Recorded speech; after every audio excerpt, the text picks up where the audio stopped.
আসসালামু আলাইকুম। বাংলা সংবাদে সবাইকে স্বাগত জানাচ্ছি। আমি চিন্তিয়া হক। শুরুতেই সংবাদ শিরোনাম।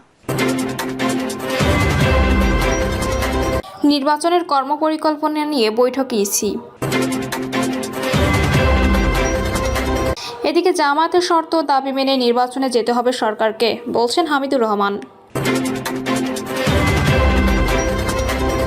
জানাবো আইআরআই প্রতিনিধি দলের সঙ্গে বিএনপির বৈঠক, কি আলোচনা হলো। নিউ মার্কেটে ঢাকা কলেজ সিটি কলেজ শিক্ষার্থীদের মধ্যে সংঘর্ষ, পুলিশ সহ আহত 10। জানাবো দিল্লি আওয়ামী লীগকে পুনর্বাসনের ষড়যন্ত্রে লিপ্ত, বলছেন রাশেদ খান। এবং সর্বশেষ জানাবো কর্মী পাঠাতে অনিয়ম, অর্থ পাচার, তদন্তের মুখে 100 এজেন্সি। শুনছিলেন সংবাদ শিরোনাম, এবারে বিস্তারিত। নির্বাচনের কর্মপরিকল্পনা নিয়ে বৈঠকে ইসি।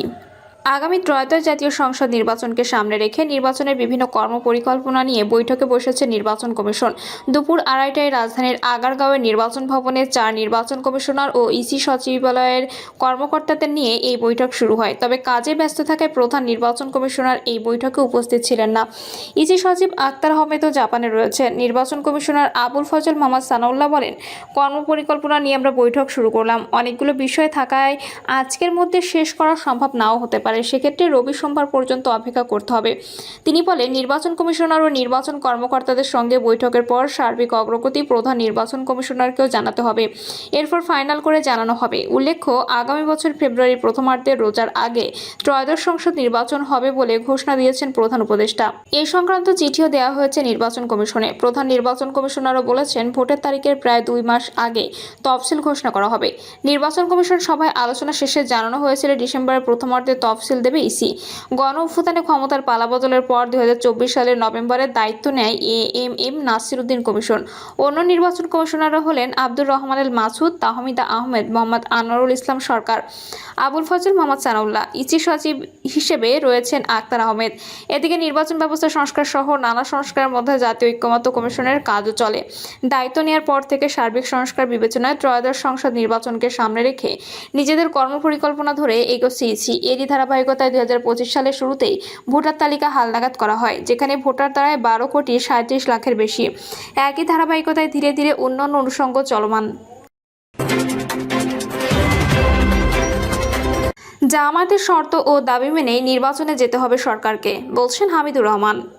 জামায়াতের শর্ত ও দাবি মেনেই সরকারকে নির্বাচনে যেতে হবে মন্তব্য করে জামায়াতের সহকারী সেক্রেটারি জেনারেল হামিদুর রহমান আজাদ বলেছেন, তাহলে নির্বাচনে যাওয়ার প্রতিশ্রুতি দেবে জামায়াত, না হলে তারা নির্বাচনে যাবে না।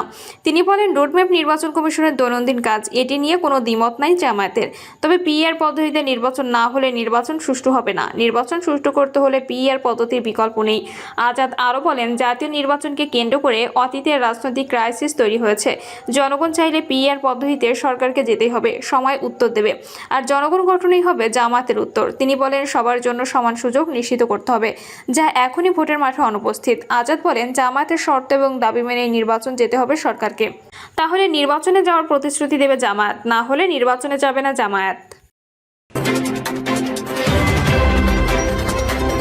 আইআরআই প্রতিনিধি দলের সঙ্গে বিএনপির বৈঠক, কি আলোচনা হলো।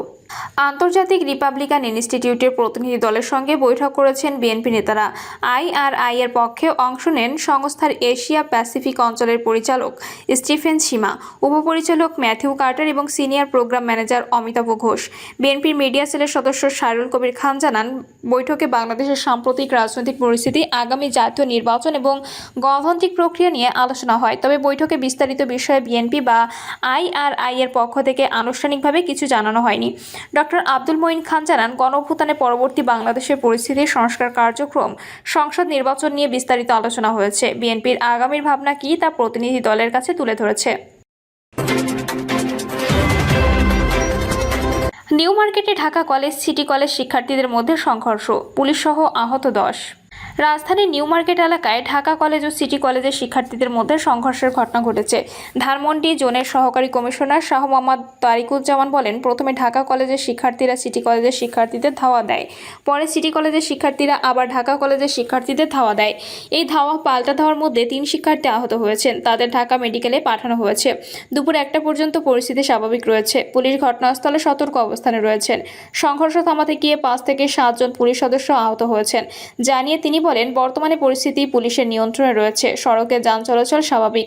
স্থানীয়রা জানায়, 2 কলেজের মধ্যে ধাওয়া পাল্টা ধাওয়ার পর সড়কে যানজট সৃষ্টি হয়, পরে পুলিশ গিয়ে সড়কে যান চলাচল স্বাভাবিক করে। সংঘর্ষের সময় সিটি কলেজের সামনের রাস্তায় যান চলাচল বন্ধ হয়ে যায়। বেলা 11:30টার দিকে ঢাকা ও সিটি কলেজের শিক্ষার্থীরা রাস্তায় নেমে ইটপাটকেল ছোড়ে, লাঠি নিয়ে তাদের মধ্যে পাল্টাপাল্টি ধাওয়া শুরু হলে তা এক পর্যায়ে সংঘর্ষের রূপ নেয়। পুলিশ বলছে, এ সময় 2 পক্ষ পুলিশের উপরেও হামলা চালায়, এতে পুলিশ সদস্য সহ উভয় পক্ষের কয়েকজন আহত হয়েছে। বেলা 2টার দিকে 2 পক্ষ রাস্তার এক পাশে অবস্থান নিয়েছে। পুলিশ ঘটনাস্থলে রয়েছে। সড়কে এখন যান চলাচল স্বাভাবিক বলে জানান ধানমন্ডি অঞ্চলের অতিরিক্ত উপকমিশনার জিসানুল হক। বেলা 2:45টার দিকে শেষ খবর পাওয়া পর্যন্ত এই সড়কে যান চলাচল স্বাভাবিক দেখা গেছে। সিটি কলেজের সামনে পুলিশ অবস্থান নেয়। সিটি কলেজ ও ঢাকা কলেজের শিক্ষার্থীরা নিজ নিজ ক্যাম্পাসে রয়েছে। দিল্লি আওয়ামী লীগকে পুনর্বাসনের ষড়যন্ত্রে লিপ্ত, বলছেন রাশেদ খান।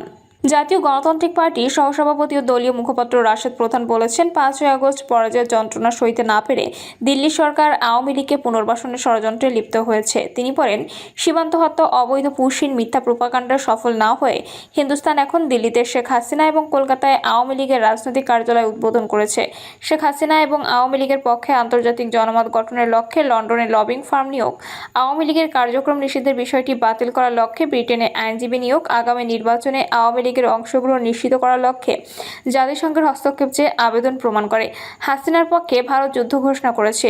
দিল্লির বিরুদ্ধে আমাদের লড়তে হবে। গণমাধ্যমে পাঠানো বিবৃতিতে রাশেদ প্রধান আরও বলেন, ভারতীয় গোয়েন্দা সংস্থার এই পরিকল্পনা এবং ভারতের জাতীয় নিরাপত্তা উপদেষ্টা অজিত দোভালের দিক নির্দেশনায় আওয়ামী লীগ পরিচালিত হচ্ছে। তিনি বলেন, আওয়ামী ফ্যাসিবাদ বিরোধী সব শক্তির একে অপরের প্রতি কাদা ছোড়াছুড়ি এখনই বন্ধ করতে হবে। হিন্দুস্তানি আধিপত্যবাদী আগ্রাসন মোকাবিলায় আমাদের একত্র হতে হবে। যুদ্ধের দামামা বাড়ছে, প্রস্তুতি গ্রহণ করতে হবে। আওয়ামী পুনর্বাসনে দিল্লি ষড়যন্ত্র রুখে দিতে হবে, নতুবা স্বাধীনতার সার্বভৌমত্বের সূর্য অস্তমিত হবে। কর্মী পাঠাতে অনিয়ম, অর্থ পাচার তদন্তের মুখে 100 এজেন্সি। মালয়েশিয়ার শ্রম বাজার ঘিরে বড় ধরনের সুবিধাভোগী হিসেবে পরিচিত 100 রিক্রুটিং এজেন্সির বিরুদ্ধে তদন্ত করেছে পুলিশের অপরাধ তদন্ত বিভাগ সিআইডি। এর মধ্যে 5M ইন্টারন্যাশনাল এর ব্যাপারে তদন্ত গুছিয়ে আনা হয়েছে। এই প্রতিষ্ঠানের স্বত্বাধিকারী লেফটেন্যান্ট জেনারেল মাসুদ উদ্দিন চৌধুরী। সিআইডির আবেদনের পরিপ্রেক্ষিতে জব্দ করা হয়েছে সাবেক এই সংসদ সদস্যের ব্যাংক হিসাব। সিআইডি বলছে, 2017 সালের পর থেকে শুধু 5M মালয়েশিয়ার 9,370 কর্মী পাঠিয়েছে। মালয়েশিয়ার কর্মী পাঠানো চক্রের আরেক সদস্য রুহুল আমিন স্বপনের বিরুদ্ধে তদন্ত চলছে। Bangladesh association of international recruiting এজেন্সির সাবেক মহাপরিচালক বলেন, তার প্রতিষ্ঠানের নাম ক্যাথারসিস ইন্টারন্যাশনাল। এই প্রতিষ্ঠানের মাধ্যমে 2015 সালের পর 45,287 কর্মী মালয়েশিয়ায় গেছেন। এছাড়া সৌদি আরবে পাঠানো হয়েছে 1098 জন এবং সংযুক্ত আরব আমিরাতে 49 জন। মালয়েশিয়ায় কর্মী পাঠানো অনেক এজেন্সির বিরুদ্ধে সরকার নির্ধারিত ফির বাইরে অর্থ আদায়, বিপুল সম্পদের মালিক হওয়া ও অর্থ পাচারের অভিযোগ দীর্ঘদিনের। এরকম এজেন্সিগুলোর বিরুদ্ধে প্রাথমিকভাবে 25টি মামলা করার উদ্যোগ নিয়েছে সিআইডি। এসব মামলায় 100 এজেন্সির অর্থ হাতিয়ে নেওয়ার তথ্য উঠে আসবে বলে জানিয়েছে সংস্থাটির কর্মকর্তারা। গতকাল সংশ্লিষ্ট একাধিক দায়িত্বশীল সূত্র থেকে সব তথ্য জানা গেছে। সিআইডির আবেদনের পর গতকাল স্বপনের 500 কোটি টাকার স্থাবর সম্পদ জব্দ করেছে আদালত। তদন্ত সংশ্লিষ্টরা বলছেন, প্রাথমিকভাবে তার সম্পদের তথ্য পাওয়া গেছে। 7টি দলিলে রাজধানীর বসুন্ধরা আবাসিক এলাকা, উত্তরা ও বনানীতে 231 কাঠা জমি রয়েছে স্বপনের। এর মধ্যে 220 কাঠা বসুন্ধরা আবাসিক এলাকা। এছাড়া কোন ব্যাংকে তার কত টাকা রয়েছে তা জানতে বাংলাদেশ ফিনান্সিয়াল ইন্টেলিজেন্স ইউনিটকে চিঠি দেওয়া হয়। তার বিরুদ্ধে মানি লন্ডারিং আইনে মামলা করবে সিআইডি। এতে মালয়েশিয়ার শ্রমবাজার চক্রের আরেক সদস্য আমিনুল ইসলাম বিন আব্দুল নূর আসামি হতে পারে। তিনি 1995 সালের পর থেকে মালয়েশিয়ায় বসবাস করছেন। আমিনুলের গ্রামের বাড়ি ব্রাহ্মণবাড়িয়া। মালয়েশিয়ার কর্মী পাঠাতে চাইলে মাইগ্রাম নামে একটি সফটওয়্যারের মাধ্যমে নাম নিবন্ধন করতে হয়। প্রিয় দর্শক, এই ছিল এখনকার সর্বশেষ সংবাদ। আপডেট সব সংবাদ পেতে চ্যানেলটি সাবস্ক্রাইব করে বেল আইকনটি ক্লিক করে রাখুন।